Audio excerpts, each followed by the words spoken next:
Hi, would you like to see my recreational vehicle? Hi, I got a new trailer. Do you want to see it?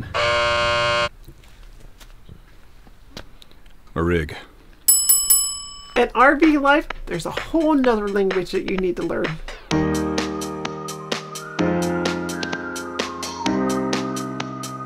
What is up, Trevor and Leela here. We've been traveling for almost 8 months full-time in that beast, and we've been to the East Coast and back already, and we've learned a few things along the way that we wish we would have known in the beginning. So we're gonna share them with you. We were completely novice when we started this process. We've never owned a truck. We've never owned an RV. We had no idea what we were doing. And we're just getting started. One question that we fortunately answered before we got our truck was, do you need a 4x4 to tow an RV? And you don't need a 4x4 to go off-roading and jumping in the dunes, but you do need a 4x4 because we have been stuck more than once, and she has made those faces at me. It's like, Trevor, what have you got us into? On plenty of occasions, and most of the time, having a 4x4 has gotten us out of sticky situations. You're gonna use it way more than you think. Most of the time, he's gotten out. We've had to use AAA. That would be a say. Yeah. AAA has been great, and they do have it if you have an RV. Oh yeah, there's another tip. Get the AAA Monster Mondo plan, because you're probably gonna need it. We found that some of the most beautiful places to stay were state parks, national parks, even county parks. We've stayed at some private RV parks, privately owned. We are in Bear Lake, and we are right on the lake. This is our first real night camping thing. And those guys, they're out to make money. There's no funding coming in, to help support them. So literally you are sandwiched right next to each other. Every time we stay in one of the county or state or national parks, we have these beautiful places. And on the top of our list is Harvest Host. There's several reasons why we love Harvest Host. Not only is it an annual membership, super inexpensive, we'll link you to it below. It's the people and the connections and the relationships that we've made. We've heard some of the most incredible stories and had some of the greatest experience staying at Harvest Host. We're actually going to be staying at one this weekend. One question a lot of people have is, can you leave the awning out when it rains?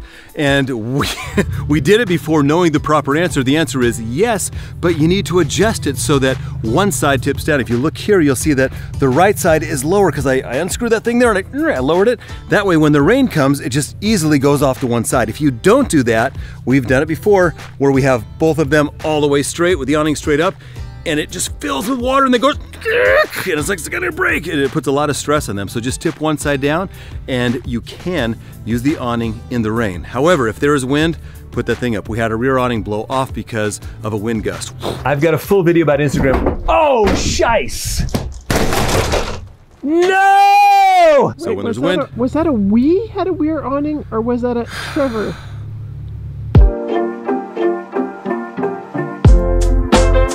If it can break, it will.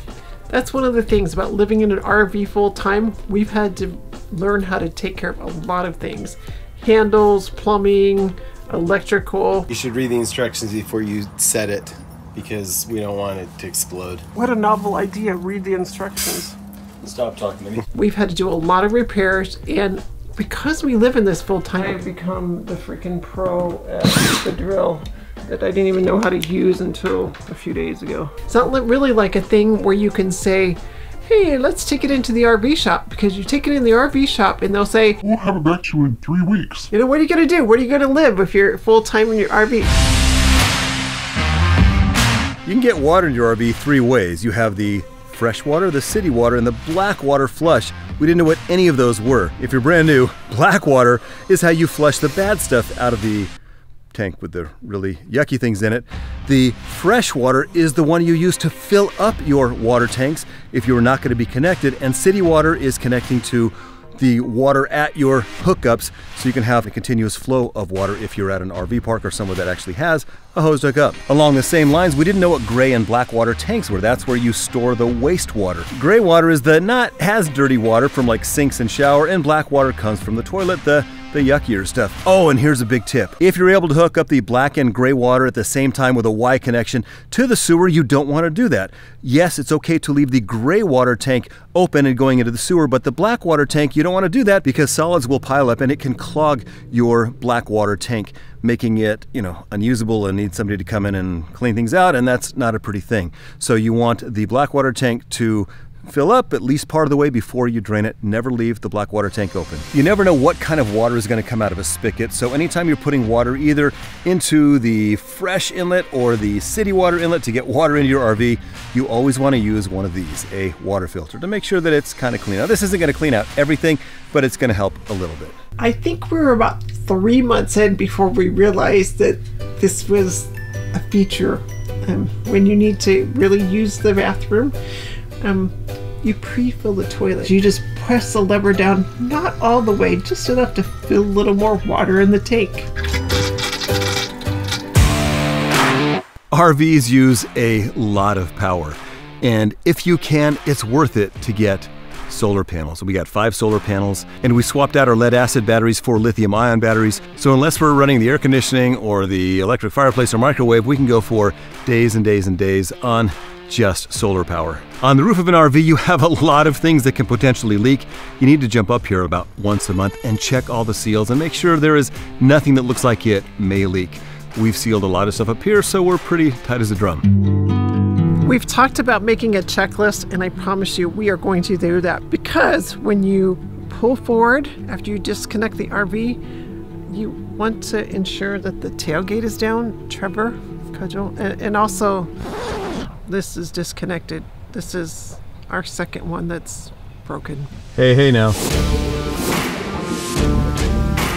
If you're just starting out and you go to a campground, you might notice they have options for 20 amp, which is the 110 looking outlet, 30 amp and 50 amp. When possible, you want 50 amp, especially if it's really cold or really hot, because those appliances suck in a lot of juice, especially the air conditioner and any plug-in heaters or that electric fireplace. 50 amp is gold. In fact, at this park we're at right now, I've got the only 50 amp site in the entire park, so we can run everything. Oh, and just so you know, you can use 30 amp or 20 amp, the 110 looking thing. You just have to have adapters for it, and so it'll power at least some things. You don't have to use your generator or your batteries. Sometimes, even in the best parks, you're on ground that looks like this, and it's not level. So here's some solutions that we've come up with. There's blocks that you can get, or just some extra wood.